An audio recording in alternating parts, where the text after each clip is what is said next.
Marlene Dumas' work is about life. It's about life, about death, about birth, sex, aging. It's about all the range of human emotions that we all feel as we move throughout our lives.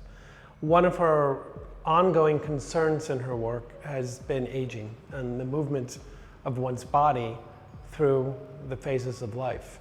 In two particular works made specifically for this exhibition, she addresses the idea of aging head-on.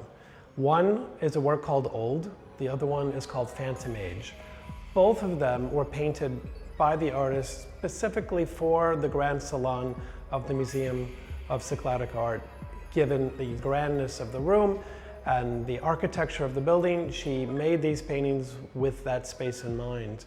In both cases, the paintings were based on a 2nd century BC sculpture called the Old Market Woman. She became very interested in this work, also because it represented in a very regal and respectful way the idea of aging and a woman aging in particular.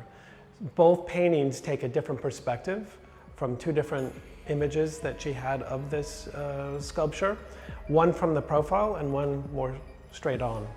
In Phantom Age, she has poured paint onto the canvas and manipulated the canvas itself to make the paint run down the canvas to create a very ghost-like figure in profile that emerges from her kind of yellow and ochre and black paints that she uses on that surface.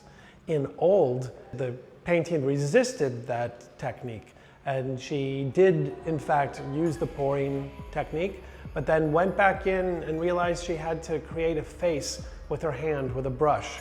And you see in that work the emergence of a ghost-like face with just a few small movements of her hand with the brush.